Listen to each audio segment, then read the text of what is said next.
Final ആർഗ്യുമെന്റിലേക്ക് വിശദമായി കേരളം ആര് എടുക്കും എന്നതിനെ ചൊല്ലിയുള്ള ചർച്ചകൾ, ഉദ്വേഗങ്ങൾ, കണക്കുകൂട്ടലുകൾ, പ്രവചനങ്ങൾ എന്നിവയുമായി സജീവമാണ് രാഷ്ട്രീയ കേരളത്തിന്റെ മനസ്സാകെ. ആദ്യത്തെ വോട്ടെടുപ്പ് പൂർത്തിയായി 6 മണിക്ക് ശേഷം UDFന്റെ ഭാഗത്ത് നിന്ന് വലിയ ആത്മവിശ്വാസത്തിന്റെ കൊടുമ്പിരി നാം കണ്ടു. 100 സീറ്റിൽ കൂടുതൽ നേടി വിജയം ഞങ്ങൾ തിരികെ എടുക്കുമെന്നാണ് പ്രതിപക്ഷ നേതാവ് VD സതീശൻ പ്രസ്താവിച്ചത്.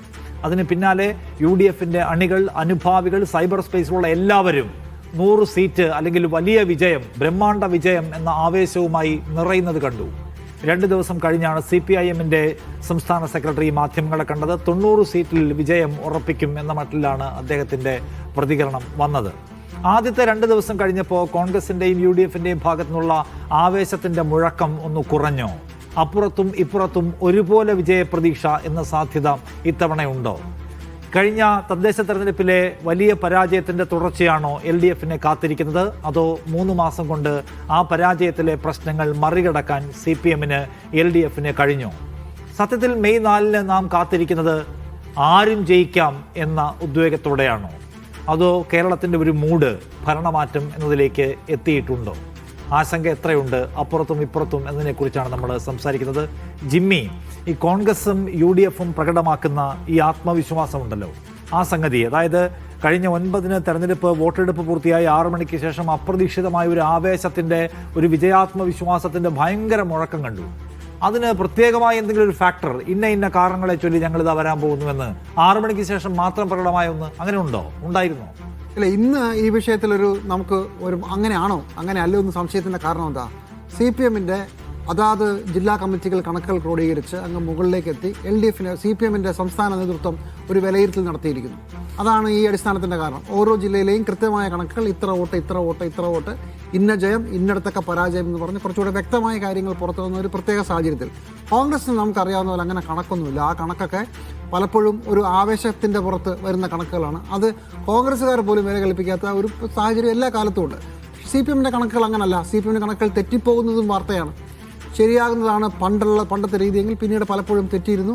അപ്പോഴും CPM എത്ര കണക്ക് കൂട്ടുന്നുള്ളത് വളരെ പ്രധാനപ്പെട്ടതാണ്. കാരണം താഴെത്തട്ടിൽ ബൂത്ത് തലം മുതലുള്ള ഈ ലിസ്റ്റ് വളരെ കൃത്യമായി തെരഞ്ഞെടുപ്പ് കാലത്ത് തന്നെ ഉറപ്പുള്ള വോട്ടുകൾ, ഉറപ്പില്ലാത്ത വോട്ടുകൾ 3 ഘട്ടമായി തന്നെ വന്ന് അവസാനം തെരഞ്ഞെടുപ്പ് കഴിയുമ്പോൾ എത്ര വോട്ട് നമുക്ക്, എത്ര വോട്ട് മറ്റുള്ളവർക്ക് എന്നതിനെ വളരെ കൃത്യമായി വിശകലനം ചെയ്യുന്ന ഒരു സംഘടനാ സംവിധാനം അവർക്കുണ്ട്. അതുകൊണ്ട് അങ്ങനെ ഒരു കണക്കിൻ്റെ അടിസ്ഥാനത്തിൽ ഇപ്പോൾ CPM 90 സീറ്റ് എന്ന് പറയുന്നു. അപ്പോൾ അതിനകത്തൊരു കാര്യമില്ലേ? അപ്പോൾ കോൺഗ്രസിൻ്റെ കണക്കെവിടെ എന്ന ചോദ്യമാണ് ഈ സംശയത്തിൻ്റെ അടിസ്ഥാനത്തിലാണ് റാവുന അടക്കമുള്ളവർക്ക് തോന്നുന്നത്. അതങ്ങനെയാണ്. പക്ഷേ അതല്ലല്ലോ യാഥാർത്ഥ്യം. പുറത്തുള്ള ആളുകളും കണക്കെടുക്കുന്നുള്ളൂ. ഇപ്പോൾ 90 സീറ്റും CPM പുറത്ത് പറയുമ്പോൾ അത് 75 മുതൽ 82 വരെ എന്നാണ് ഞാൻ മനസ്സിലാക്കുന്നത്. അതാണ് CPMന്റെ വിലയിരുത്തൽ, 75 സീറ്റ് വരെ. അതിനകത്ത് പല സീറ്റുകളിലും, ഉദാഹരണത്തിന് പല മന്ത്രിമാരുടെയും പേര് ഇതിനകത്തില്ല. ഇപ്പോൾ രാജീവ് തോൽക്കും എറണാകുളത്ത് എന്ന് പറയുന്നത് അവരുടെ ഏരിയ കമ്മിറ്റിയുടെ ഒരു വിലയിരുത്തലായി വരുന്നു എന്നാണ് പറയുന്നത്. അതുപോലെ തന്നെ വളരെ ശക്തമായി അവർ ജയിക്കാൻ സാധ്യതയുള്ള കാസർഗോഡ് ഉദുമയിൽ 1500 വോട്ടിന് അവരുടെ സ്ഥാനാർത്ഥി തോക്കും എന്നാണ് CPMന്റെ കണക്ക്. പല മന്ത്രിമാരും തോക്കും എന്നാണ് കണക്ക്. ഇതൊക്കെ കഴിഞ്ഞതിന് ശേഷവും അധികാരത്തിലെത്താനൊരു സാധ്യത ഞങ്ങൾക്കുണ്ട്. അത് 75 മുതൽ 82 വരെ എന്നുള്ളതാണ് ഇന്റേണൽ കണക്ക്. പുറത്ത് പറയുന്നത് 90 അതെന്തോ ആട്ടെ. അപ്പോൾ അപ്പോൾ കുറച്ച് റിയലിസ്റ്റിക് അല്ലേ എന്നുള്ളതാണ് നമ്മൾ സ്വാഭാവികം ആലോചിക്കുക. ഞാൻ കരുതുന്നത് അങ്ങനെയല്ല. ട്രെൻഡ് UDFന് വളരെ അനുകൂലമാണ്. അനുകൂലമായ സാഹചര്യത്തിൽ വടക്കൻ കേരളത്തിൽ വളരെ വലിയൊരു UDF അനുകൂല വേവ്, ന്യൂനപക്ഷ കൺസോളിഡേഷൻ്റെ പശ്ചാത്തലത്തിൽ, അതുപോലെ തന്നെ മധ്യ കേരളത്തിൽ, വടക്കൻ കേരളത്തിന് അത്രയില്ലെങ്കിലും കുറച്ചുകൂടെ സജീവമായിട്ടുള്ളത്. പിന്നെ ഇനി താഴേക്കെത്തിയാൽ CPMന്റെ കേന്ദ്രങ്ങളിൽ BJP കടന്നു കയറുന്നതിൻ്റെ ചില ലക്ഷണങ്ങൾ, ഇതൊക്കെ ഉള്ളത് കൊണ്ട് തന്നെ UDFന് ശക്തമായ ഒരു സാധ്യത ഇപ്പോഴും നിലനിൽക്കുന്നു. അത് CPMന്റെ കണക്ക് വരുമ്പോൾ നമ്മൾ പല കാര്യങ്ങളും സംശയിച്ചത് സത്യമാകുന്ന രീതിയിൽ, ഇപ്പോൾ മഞ്ചേശ്വരത്തിൻ്റെ കാര്യത്തിൽ മഞ്ചേശ്വരം തോക്കും എന്ന് BJP തോക്കും എന്ന് തന്നെയാണ് CPMന്റെ വിലയിരുത്തൽ. നമ്മൾ അങ്ങനെയൊക്കെ തന്നെ വിലയിരുത്തിയിരുന്നത്. ഉദുമയുടെ കാര്യത്തിൽ സംശയമുണ്ട്, അത് അങ്ങനെ തന്നെ വരുന്നു. മഞ്ചേശ്വരത്ത് 4 സീറ്റ് LDFന് നഷ്ടപ്പെടും, UDF 4 സീറ്റ് ജയിക്കും എന്നാണ് ഞാൻ കരുതുന്നത്. ഈവൻ തൃക്കരിപ്പൂർ പോലും ടൈറ്റ് ആണെന്ന് CPM വിലയിരുത്തുന്നു. തൃക്കരിപ്പൂരിൽ വളരെ ശക്തമായ മത്സരം നടക്കുന്നു എന്നുള്ളതാണ്. 5-ൽ 1 കുറയും എന്നുള്ളതാണ്. അതിൽ കഴിഞ്ഞ തവണ 25,000 വോട്ടിന് മറ്റോ ജയിച്ച സ്ഥലമാണ്. അത് 5,000-ത്തിനടുത്തേക്ക് കുറയും എന്നുള്ളതാണ്. അപ്പോൾ CPM ഞാൻ മനസ്സിലാക്കുന്നത്, ഇപ്പോൾ കാസർഗോഡുള്ള ആളോട് സംസാരിക്കുമ്പോൾ, CPM ആളോട് സംസാരിക്കുമ്പോൾ ഞങ്ങൾ വളരെ റിയലിസ്റ്റിക് ആയിട്ട് കൊടുക്കുന്ന ഒരു കണക്കാണ്. പാർലമെന്റ് തെരഞ്ഞെടുപ്പിൽ കൈപൊള്ളിയതാണ്, വളരെ മോശമായിരുന്നു പാർലമെന്റ് തെരഞ്ഞെടുപ്പിൻ്റെ കാലത്ത് അവിടുത്തെ CPM കണക്ക്. അതുകൊണ്ട് വളരെ റിയലിസ്റ്റിക് ആയിട്ട് ഞങ്ങൾ അവതരിപ്പിച്ച കണക്കാണ്.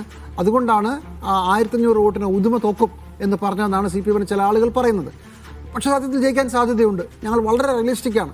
CPM എല്ലായിടത്തും എല്ലാവരും വളരെ റിയലിസ്റ്റിക് ആണ് എന്ന് പറയുമ്പോൾ 75 ശരിയല്ല എന്നുള്ളതാണല്ലോ വിഷയം. ഞാൻ വീണ്ടും എൻ്റെ വിഷയത്തിലേക്ക് വരികയാണ്. കോൺഗ്രസിന് വളരെ കാര്യമായ അടിത്തറ ഉണ്ട് എന്ന് ഫലത്തിൽ സമ്മതിക്കുന്നതാണ് CPM ഈ പറയുന്ന 75 മുതൽ 82 വരെ എന്നുള്ള കണക്ക്, അകത്തുള്ള അനൗദ്യോഗിക കണക്ക്. അതുപോലെ തന്നെ അതിനകത്ത് പറഞ്ഞിരിക്കുന്ന നമ്മൾ കണ്ടെത്തിയ, അതായത് ഈ മേഖലയിൽ വർക്ക് ചെയ്യുന്ന പലരും കണ്ടെത്തിയ പല കാര്യങ്ങളും CPM വിലയിരുത്തലിലും ഉണ്ട്. ഇനി ബാക്കിയുള്ള എന്തുകൊണ്ടാണ് CPM ഭൂരിപക്ഷത്തിലേക്ക് എത്തുന്നത്? ചില സീറ്റുകൾ CPM ജയിക്കുമെന്ന് പറയുന്ന പല സീറ്റുകളുടെയും കാര്യത്തിൽ കാസർഗോഡ് 2 സീറ്റ് ജയിക്കും എന്ന് പറയുന്നു. ഇല്ല, 1 സീറ്റ് ജയിക്കുമെന്ന് തോന്നുന്നതിന് എനിക്ക് എൻ്റെതായ കാരണങ്ങളുണ്ട്. എറണാകുളം ജില്ലയിൽ വന്നാൽ 11 സീറ്റിന് മുകളിലേക്ക് വരും എന്നാണ് ഞാൻ കരുതുന്നത്. തൃശ്ശൂരിൽ കാര്യമായ മേൽക്കൈ LDF തന്നെയായിരിക്കും, പക്ഷേ UDF നില മെച്ചപ്പെടുത്തും. എറണാകുളം, അതുപോലെ തന്നെ കോട്ടയം, ഇടുക്കി, പത്തനംതിട്ട ഈ മേഖലയിൽ വളരെ ശക്തമായ മുന്നോട്ടുള്ള വരവ് UDF ഭാഗത്തുണ്ടാകുമെന്നാണ് ഞാൻ വിചാരിക്കുന്നത്.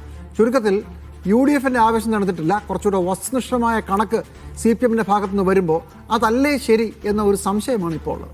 ശരി, അല്ല പ്രമോദ് സാറിനകത്ത് ഒരു ചോദ്യമുണ്ട്. ഒന്നാമത്തെ കാര്യം, ഈ CPM ഈ സമീപകാലത്തൊക്കെ പുറത്തുവിടുന്ന കണക്കുകളുടെ ആധികാരികത പ്രശ്നമുണ്ട്. ഇപ്പം നമുക്ക് പഴയ അരുവിക്കര ഉപതെരഞ്ഞെടുപ്പിൽ പിണറായി വിജയൻ നേരിട്ട് നേതൃത്വം കൊടുത്ത തെരഞ്ഞെടുപ്പാണ്. അതിൽ ജയിക്കുമെന്നായിരുന്നു കണക്ക്, പക്ഷേ തോറ്റുപോയി.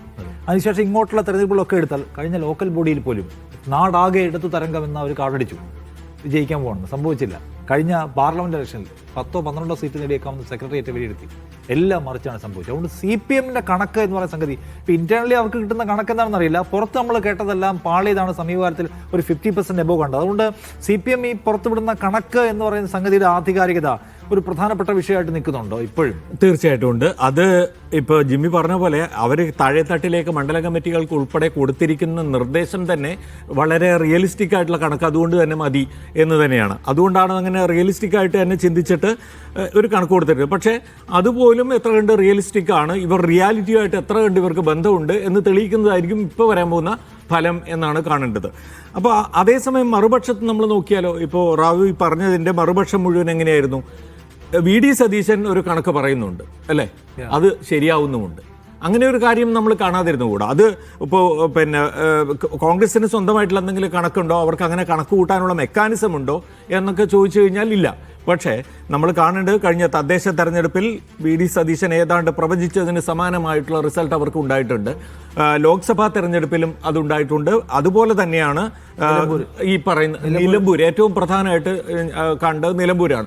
നിലമ്പൂർ ശരി, അത് അവർ ഒരു മണ്ഡലമാണ്, UDF നല്ല സാധ്യതയുള്ള മണ്ഡലം തന്നെയായിരുന്നെങ്കിലും സ്വരാജ് അവിടെ മത്സരിക്കുന്നു എന്ന് പറയുമ്പോൾ തന്നെ ചിത്രം മാറുന്നു. അതുകൊണ്ട് എന്ത് സംഭവിക്കാമെന്നുള്ള നിലയിലേക്ക് വന്നപ്പോഴും ഉറച്ചു പറഞ്ഞ ഒരാൾ VD സതീശനാണ്. അതുകൊണ്ട് ഇലക്ഷനിയറിംഗിൽ അയാൾക്കുള്ള ആ തന്ത്രജ്ഞത അയാൾ ഉപയോഗിക്കുന്നുണ്ട് കാര്യമായിട്ട് ഇതിലൊരു നിഗമനം നടത്തുന്നതിൽ എന്ന് തന്നെയാണ് ഞാൻ കരുതുന്നത്. അല്ല, അപ്പോൾ സംശയം കേട്ടെ, VD സതീശൻ കണക്കൂട്ടൽ തോക്കുമെന്നാണ് അദ്ദേഹത്തിന്റെ കണക്കെന്ന് ഇരുന്നിക്കട്ടെ, അങ്ങനെ പറയുമോ VD സതീശൻ? അല്ല, അത് പറയുമെന്നുള്ളത് ഒരുപക്ഷെ അതിന് ഇത്ര ആത്മവിശ്വാസത്തോടെ അപ്പം സംസാരിക്കാൻ കഴിയില്ല എന്നാണ് ഞാൻ വിചാരിക്കുന്നത്. ഇവിടെ വനവാസം ചേർക്കുന്നതുകൊണ്ട് കോൺഫിഡൻസ് കുറച്ച് ഉള്ളതെന്ന് തോന്നുന്നല്ലേ? ഇല്ലെങ്കിൽ വനവാസത്തിന്റെ കാര്യം നമ്മളിങ്ങനെ വീണ്ടും പറയേണ്ട കാര്യമില്ല എന്ന് എനിക്ക് തോന്നുന്നു. കാരണം വനവാസം എന്നൊക്കെ പറഞ്ഞാൽ അതൊരു കമ്മിറ്റ്മെന്റിന്റെ ഒരു പ്രകടനമായിട്ട് നമ്മൾ കാണുന്നതാണ് നല്ലത്. സ്ട്രാറ്റജിയും ആയിരിക്കാം. ഞാനങ്ങനെയാണ് കാണുന്നത്. നമുക്ക് റിനൻസിയേഷന്റെ ഒരു പാരമ്പര്യമുള്ള. എനിക്ക് വേറൊരു തിയറി ഉണ്ട്. സ്ട്രാറ്റജി ഒന്നുമല്ല. ഈ വിജയം 100 അടിച്ചാൽ അല്ലെങ്കിൽ 1 വിജയം നേടിയാൽ ഞാൻ അല്ല, അത് ആയിക്കോട്ടെ, അതിനുള്ള അർഹത. പക്ഷെ ഒരു കാര്യം അദ്ദേഹം പറയുന്നത്, ജിമ്മി, ജയിച്ചാൽ എല്ലാവരുടെയും ജയം, തോറ്റാൽ എന്റെ മാത്രം ഉത്തരവാദിത്തം. അങ്ങനെ സൈക്കോളജിക്കൽ അത് കോയിൻ ചെയ്യുന്നുണ്ട് ഇല്ലേ? അത് അങ്ങനെ പറയാൻ വേറെ ലീഡർക്ക് ധൈര്യം ഉണ്ടോ എന്നുള്ള ചോദ്യം ചോദിച്ച് ഞാൻ മാത്രമാണത് പറയാനും മുന്നിൽ നിൽക്കാൻ ധൈര്യമുള്ള ലീഡർ സ്ഥാപിക്കാൻ അത് അദ്ദേഹത്തിനെ കഴിയുന്നുള്ളൂ എന്നുള്ളതാണ്.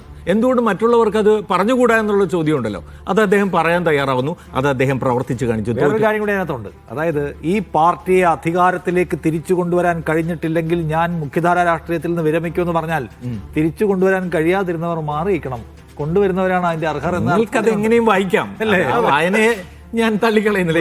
അവസരം കിട്ടിയിട്ട് അതിന് പറ്റാത്തവർ ഏത് നിലയ്ക്കും വായിക്കാം. അദ്ദേഹം മാത്രമായിട്ട് എന്താ ഒരു പിന്നെ ഒരു സ്ട്രാറ്റജിക് മൈൻഡിൽ ഉണ്ടാവാൻ പാടില്ലാത്ത ഒരാളാണോ? ഉണ്ടാവണം. അതെ, തീർച്ചയായിട്ടും ഉണ്ടാവണം. പക്ഷെ ഞാൻ പറയുന്നത് ആ കണക്ക് കൂട്ടലുകളിൽ ഇപ്പോൾ സതീശൻ യാത്ര ചെയ്തതിൻ്റെ കാര്യം പറയും.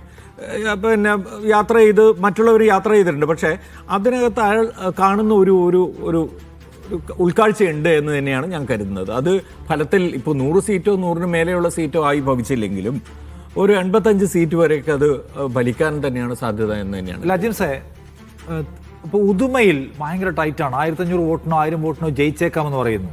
അല്ലെങ്കിൽ തൃക്കരിപ്പൂരിൽ നമ്മൾ ഇപ്പോൾ സന്ദീപ് വാര്യർ പോയി മത്സരിച്ച് CPM-ന്റെ ഉരുക്കുകോട്ട എന്ന് വിളിക്കപ്പെട്ട ഒരു സ്ഥലത്ത് നമ്മൾ ടൈറ്റ് ഫൈറ്റിനെ അഭിമുഖീകരിക്കുന്നു പറയുന്നു. വേറെ പല സ്ഥലത്തും നമ്മൾ പ്രയാസപ്പെടുകയാണ്.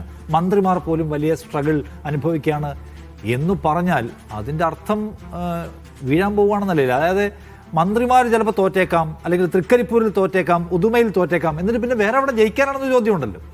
അങ്ങനെയല്ല. ഈ CPM-ന്റെ കണക്കുകൾ തെറ്റാൻ തുടങ്ങി ഇപ്പോഴൊന്നുമല്ല. 2009 ലോക്സഭാ ഇലക്ഷൻ മുതൽ തെറ്റാൻ തുടങ്ങിയതാണ്. ഇപ്പോൾ S. സുദേവൻ കൊല്ലം ജില്ലാ സെക്രട്ടറി ആയിരുന്ന ആൾ കഴിഞ്ഞ സമ്മേളനകാലത്ത് കൊല്ലം ജില്ലയിൽ മാത്രം, കൊല്ലം ലോക്സഭാ തെരഞ്ഞെടുപ്പിൽ മാത്രം 2009 മുതലുള്ള ലോക്സഭാ തെരഞ്ഞെടുപ്പുകളിലെ കണക്ക് തെറ്റിയതിൻ്റെ കഥ അദ്ദേഹം ജില്ലാ സമ്മേളനത്തിൽ പ്രവർത്തക റിപ്പോർട്ടിൽ അവതരിപ്പിക്കുന്നുണ്ട്. എങ്ങനെ ഇത് സംഭവിക്കുന്നു എന്നാണ് അദ്ദേഹം ചോദിക്കുന്നത്. ഇപ്പോൾ പാർട്ടി സമ്മേളനങ്ങളിൽ ഉയർന്ന ഒരു പ്രശ്നം, പാർട്ടിയുടെ പഴയ ജനകീയ ബന്ധം ഇപ്പോൾ ഇല്ല. അപ്പോൾ പാർട്ടിക്ക് റീഡ് ചെയ്യാൻ കഴിയുന്നില്ല. ഇപ്പോൾ ഒരു പോളിംഗ് ബൂത്തിൽ ഒരാൾ വോട്ട് ചെയ്യാൻ വരികയാണ്, നമ്മുടെ വോട്ടറാണ് എന്ന് പാർട്ടിയുടെ ബൂത്ത് ഏജന്റിന് തോന്നിക്കഴിഞ്ഞാൽ അയാളുടെ മുഖത്ത് നോക്കുമ്പോൾ തന്നെ അറിയാം വോട്ട് ചെയ്തോ ഇല്ലയോ എന്നുള്ള അയാൾക്ക് മനസ്സിലാവും. ആ ഒരു കണക്ഷൻ പാർട്ടിക്ക് ഇപ്പോൾ ഇല്ല എന്നുള്ള പാർട്ടി സ്വയം വിമർശനപരമായിട്ട് വിലയിരുത്തുന്നു. കോൺഗ്രസിനെ സംബന്ധിച്ച് കോൺഗ്രസിൻ്റെ സംഘടനാ സംവിധാനം എത്രയോ ദുർബലമാണ്, നമ്മൾ എത്രയോ തവണ ചർച്ച ചെയ്തിട്ടുണ്ട്. പക്ഷേ ഇക്കുറി അങ്ങനെയല്ല. ഇക്കുറി എന്ന് പറയാൻ കാരണം കോൺഗ്രസിൻ്റെ സംഘടനാ സംവിധാനം നമ്മൾ പലവട്ടം ചൂണ്ടിക്കാട്ടപ്പെട്ടുള്ളതും ഡിസ്കസ് ചെയ്യപ്പെട്ടുള്ള ഒരു സർവാംഗീകൃത സത്യവുമാണ്. കഴിഞ്ഞ തദ്ദേശ തെരഞ്ഞെടുപ്പ് ഞാൻ ഒരു സ്പെസിഫിക്കായിട്ട് ഉദാഹരണം പറയാം. എൻ്റെ വാർഡിൽ അത് കഴിഞ്ഞ 2 പ്രാവശ്യമായിട്ട് CPM ജയിച്ചുകൊണ്ടിരിക്കുന്ന വാർഡാണ്. കോൺഗ്രസിൻ്റെ സിറ്റിംഗ് വാർഡായിരുന്നു. പിന്നീട് പിടിച്ചെടുത്താണ് BJP ഗണ്യമായ വോട്ടുള്ള ഒരു വാർഡാണ്. അപ്പോൾ അവിടെ ഒരു ജനറൽ സീറ്റിൽ, വനിതാ ജനറൽ സീറ്റാണ്, അവിടെ ഒരു SC വനിതാ ജനറൽ സീറ്റിൽ UDF മത്സരിപ്പിക്കുകയാണ് കോൺഗ്രസ്സുകാരിയായിട്ട്. അപ്പോൾ ഞാൻ അവിടുത്തെ ഒരു കോൺഗ്രസ്സുകാരോട് ചോദിച്ചു, എങ്ങനെയാണ് നിങ്ങളുടെ വിജയപ്രതീക്ഷ? ഇത്രയും ബോൾഡായിട്ടുള്ള ഒരു ഡിസിഷൻ എടുക്കാൻ. ഇത് ബോൾഡായിട്ടുള്ള ഡിസിഷൻ മാത്രമല്ല, ഇത് ഇൻ്റലിജൻ്റ് ആയിട്ടുള്ള ഡിസിഷനാണ് ഒന്ന്. പക്ഷേ ജനറൽ എന്ന് കരുതപ്പെടുന്ന വോട്ട് ബാങ്കിൽ കുറച്ചധികം പേർ ഇവർ SC ആണ് എന്ന് കരുതി വോട്ട് ചെയ്യാതിരുന്നാൽ മാത്രമേ ഇവർ തോക്കൂ, അല്ലെങ്കിൽ ഇവർ ജയിക്കുമെന്നായിരുന്നു അവരുടെ പ്രവചനം. പക്ഷെ അവർ തോറ്റുപോയി വെറും 42 വോട്ടിനാണ്. അപ്പോൾ അവർ വോട്ടെണ്ണുന്നുണ്ട്, അവർ കണക്ക് കൂട്ടുന്നുണ്ട്, അവർ ഇൻ്റലിജൻ്റ് ആയിട്ട് സ്ഥാനാർത്ഥീകരണം നടത്തുന്നുണ്ട്. തദ്ദേശ തെരഞ്ഞെടുപ്പിലെ ഉദാഹരണമാണ്. ഈ തവണ എൻ്റെ മണ്ഡലം കോഴിക്കോട് നോർത്താണ്. കോഴിക്കോട് നോർത്ത് എത്രയോ കാലങ്ങളായി, 24 നൂറ്റാണ്ട് മുമ്പാണ് സുജനപാലം മറ്റേ ജയിച്ചതാണ് അവിടെ കോൺഗ്രസിൻ്റെ. ഇത്തവണ പക്ഷേ അവിടെ നല്ല മത്സരം ഉണ്ടായെന്ന് പറയുന്നു. ഞാനപ്പോൾ അത്ഭുതപ്പെട്ടു, എങ്ങനെ നല്ല മത്സരം ഉണ്ടായി? ഒന്ന്, കോൺഗ്രസിൻ്റെ സംഘടനാ സംവിധാനം വളരെ ദുർബലമാണ്, ജയന്ത് ഒരു തരംഗമുണ്ടാക്കി എന്ന് പറയപ്പെടുന്നു. അപ്പോൾ നോക്കുമ്പോൾ ഞാൻ അവിടുത്തെ കോൺഗ്രസ്സുകാരായിട്ട് സംസാരിക്കുന്നു, അവർ പഴയതുപോലെയല്ല, അവർ വോട്ട് എണ്ണുന്നുണ്ട്. അവരുടെ ദുർബലമായ സംഘടനാ സംവിധാനം വെച്ച് തന്നെ തങ്ങൾക്ക് എത്ര വോട്ട് കിട്ടും എന്നവർ എണ്ണുന്നുണ്ട്. അവരിൽ നിന്ന് എനിക്ക് കിട്ടിയൊരു ഫീഡ്ബാക്ക് ഇതാണ്: BJP അവിടെ കൂടുതൽ വോട്ട് പിടിച്ചാൽ UDFന് ജയസാധ്യതയുണ്ട്. അതായത് BJPയുടെ വോട്ട് അവർ മുഴുവനായി സമാഹരിച്ചാൽ ഞങ്ങൾക്ക് ജയസാധ്യതയുണ്ട്. അതർവൈസ്, കാരണം തോട്ടത്തിൽ രവീന്ദ്രൻ എപ്പോഴും BJPയിൽ നിന്നുള്ള കുറച്ച് വോട്ടുകൾ പോകാറുണ്ട്. പക്ഷേ BJP ഒരു സ്ട്രോങ് സ്ഥാനാർത്ഥിയായിരുന്നു എങ്കിൽ UDFന് സാധ്യതയുണ്ട്. ഇപ്പോൾ നവ്യ ഹരിദാസ് സ്ട്രോങ് ആണ്, അവർ എത്ര വോട്ട് പിടിക്കുമോ എന്നുള്ള അനുസരിച്ചിരിക്കും അവിടെ ജയസാധ്യത എന്നാണ് പറയുന്നത്. അപ്പോൾ ഈ വോട്ട് എണ്ണുന്ന പണി കോൺഗ്രസ് ചെയ്യുന്നുണ്ട്. അത് ഈ അസംബ്ലി തെരഞ്ഞെടുപ്പിൽ ചെയ്യുന്നത് കൊണ്ടാണ് PD സതീശൻ ആത്മവിശ്വാസത്തോടെ ഇത് പറയുന്നത്. ഒന്ന്. രണ്ടാമത്തെ കാര്യം SIR പ്രോസസ്സാണ്. SIR പ്രോസസ്സിൽ എത്ര വോട്ട് ഡിലീറ്റായി, ആ വോട്ട് ഡിലീറ്റ് ആയ വോട്ട് ഏതൊക്കെയാണ്, ചേർത്തത് ആരുടെ വോട്ടാണ്. SIR പ്രോസസ്സിൽ വളരെ സജീവമായി UDF ഇടപെട്ടിട്ടുണ്ട്. LDFനേക്കാൾ സജീവമായി UDF ഇടപെട്ടിട്ടുണ്ട്. അപ്പോൾ ഈ ചേർക്കപ്പെട്ട വോട്ടുകൾ ഞങ്ങളുടേതാണ്, ഈ വോട്ടിൽ ഞങ്ങൾക്ക് വേണ്ടി പോൾ ചെയ്യുമെന്നുള്ള അവരുടെ ആത്മവിശ്വാസം കൊണ്ടാണ് അവർ ചില സീറ്റുകൾ ജയിക്കും. 12 ഡസനിലധികം മന്ത്രിമാർ തോൽക്കും. ചിലപ്പോൾ ഒരെണ്ണം അങ്ങോട്ടും ഇങ്ങോട്ടും മാറും. സതീശൻ പറയുന്നത് വെറുതെ പറയുന്നതാണെന്ന് എനിക്ക് തോന്നുന്നില്ല. അത് വോട്ടെണ്ണാനുള്ള കഴിവുള്ളതുകൊണ്ടാണെന്നാണ് അതിൽ അജിംസെ ശ്രദ്ധിക്കേണ്ടത്. ഈ SIR കഴിഞ്ഞ ആ ലിസ്റ്റ് വന്ന സമയത്ത് മനസ്സിലാക്കാൻ കഴിഞ്ഞ ഒരു 2 ജില്ലകളിലാണ് വോട്ട് കൂടിയത്. അത് ഒന്ന് കാസർഗോഡ് ജില്ലയും മറ്റൊന്ന് മലപ്പുറമാണ്. അതായത് മുസ്ലിം വിഭാഗങ്ങൾക്കിടയിൽ വോട്ട് ചേർക്കുന്ന പ്രക്രിയ വളരെ സജീവമായി നടന്നിട്ടുണ്ട്. അതുകൊണ്ട് തന്നെ അതിനുള്ള പശ്ചാത്തലം നമുക്കറിയാലോ. ആ ചേർത്ത വോട്ടുകൾ പോൾ ചെയ്തിട്ടുണ്ട്. അതേസമയം തെക്കൻ ജില്ലകളിൽ കുറയുകയുമാണ് ചെയ്തത്. സമ്പൂർണ്ണമായിട്ട് ആ തെക്കൻ ജില്ലകളിൽ വോട്ട് കുറയുകയാണ് ചെയ്തത്. അതാർക്ക് തിരിച്ചറിയാവുന്നുള്ളത് നമുക്ക് സ്വാഭാവികമായിട്ടും. കൂടെ ചേർത്ത് ഒരു കാര്യം കൂടെ പറയാം. ഇവിടെ നടന്നിട്ടുള്ള ഒരു പ്രധാനപ്പെട്ട പ്രോസസ്സ് ഈ കാസർഗോഡോ മലപ്പുറമോ മാത്രമല്ല, കേരളത്തിൽ മുഴുവൻ SIRന്റെ രാഷ്ട്രീയ സാഹചര്യം കൊണ്ട് മുസ്ലിം വോട്ടുകൾ വളരെ കൃത്യമായി SIRൽ നിന്ന് ഒഴിവാക്കപ്പെടാതെ പോകാനുള്ള വളരെ കോർഡിനേറ്റഡ് ആയിട്ടുള്ള നീക്കം നടന്നു. നടന്നിട്ടുണ്ട്. അല്ല, അതുകൊണ്ടാണ് ഒരുപക്ഷെ പിന്നെ ഈ പറയുന്ന, അതായത് ഒരു കൺസോൾട്ടേഷൻ നടന്നിട്ടുണ്ടെങ്കിൽ UDF-ന് അനുകൂലമായി അത് മാറാനുള്ള സാഹചര്യവും നിലനിൽക്കുന്നത്. യെസ്, എന്തായാലും തദ്ദേശ തെരഞ്ഞെടുപ്പ് ആണ് നമ്മുടെ തൊട്ട് മുമ്പിലുള്ള ഉദാഹരണം. ആ തദ്ദേശ തെരഞ്ഞെടുപ്പിൽ LDF-ന് വലിയ തോതിൽ അടി പതറുന്നതാണ് നാം കണ്ടത്. അവർ പോലും വിചാരിക്കാത്ത ഒരു തകർച്ച അവർക്കുണ്ടായി. അതിനുശേഷമുള്ള 3 മാസക്കാലം കൊണ്ട് ആ പ്രശ്നങ്ങൾ ഞങ്ങൾ വീഴ്ചകൾ മനസ്സിലാക്കി പരിഹരിക്കുമെന്നാണ് അന്ന് പ്രതികരിച്ച പിണറായി വിജയനും MV ഗോവിന്ദനും ജനങ്ങളോട്, മാധ്യമങ്ങളോട് പറഞ്ഞത്. ആ വീഴ്ച പരിഹരിക്കാൻ ആ 3 മാസം കൊണ്ട് അവർക്ക് കഴിഞ്ഞിട്ടുണ്ടോ? അല്ലെങ്കിൽ ആ വീഴ്ച പരിഹരിച്ചു എന്ന പ്രതീതി ഉണ്ടാക്കാൻ അവരുടെ പ്രചാരണ സംവിധാനങ്ങൾക്ക് കഴിഞ്ഞിട്ടുണ്ടോ? അതിനെ അടിസ്ഥാനപ്പെടുത്തി കൂടിയിരിക്കും അവരുടെ വിജയപ്രതീക്ഷ. മറിച്ചാണെങ്കിൽ കേരളത്തിൻ്റെ രാഷ്ട്രീയ മനസ്സ് മാറാനുള്ള സമയമോ സാധ്യതയോ ഒന്നും നാം കാണുന്നില്ല എന്നതാണ് പ്രധാനപ്പെട്ട കാര്യം. പക്ഷേ പിന്നെയും ചില ഘടകങ്ങളുണ്ട്. ഇത് നമ്മൾ പറയുന്നത് പോലെ ഈ സാമൂഹിക കാലുഷ്യം എന്ന് പറയുന്ന, അല്ലെങ്കിൽ ഈ ഇക്വേഷൻസിലുണ്ടായിട്ടുള്ള മാറ്റം, സാമുദായിക സൗഹാർദ്ദം പോലെയുള്ള പ്രശ്നങ്ങളാണ് ഈ തെരഞ്ഞെടുപ്പ് ഏറ്റവും ഉയർന്നു കേൾക്കപ്പെട്ടതെന്നും ഒരു പക്ഷേ LDF-നെ കുറിച്ച്, LDF സർക്കാരിനെ കുറിച്ച് ഏറ്റവും ഉയർന്നു കേൾക്കപ്പെട്ട വിമർശനം സാഹോദര്യം സംരക്ഷിക്കുന്നതിൽ, ഇടതുപക്ഷം എന്ന അടിസ്ഥാന ആശയത്തിൽ നിൽക്കുന്നതിൽ അതിന് പാളിച്ച പറ്റിയെന്നുള്ളതാണ്. ആ വിമർശനം എന്താണോ, ആ വിമർശനത്തിനകത്ത് നിന്നുകൊണ്ട് LDF ഭരണ തുടർച്ച ഉണ്ടാക്കുമോ എന്ന ചോദ്യം അവിടെ ഉണ്ട്. എന്ന് വെച്ചാൽ ആ വിമർശനം തന്നെ അവർ കൈവിട്ട് കളഞ്ഞു എന്ന് പറഞ്ഞ മൂല്യങ്ങൾ തന്നെ അവരെ വിജയിപ്പിക്കുന്നതായി ഒന്ന് മാറുമോ? BJP-യുടെ അല്ലെങ്കിൽ pro BJP or BJP sympathisers ഈ വോട്ടുകൾ എങ്ങോട്ട് പോയി എന്നുള്ളതും ഒരുപക്ഷെ അപ്രതീക്ഷിതമായി പ്രവർത്തിക്കുന്ന ഒരു ഫാക്ടറായി മാറിയേക്കാമെന്നതും കാണാതിരുന്നു.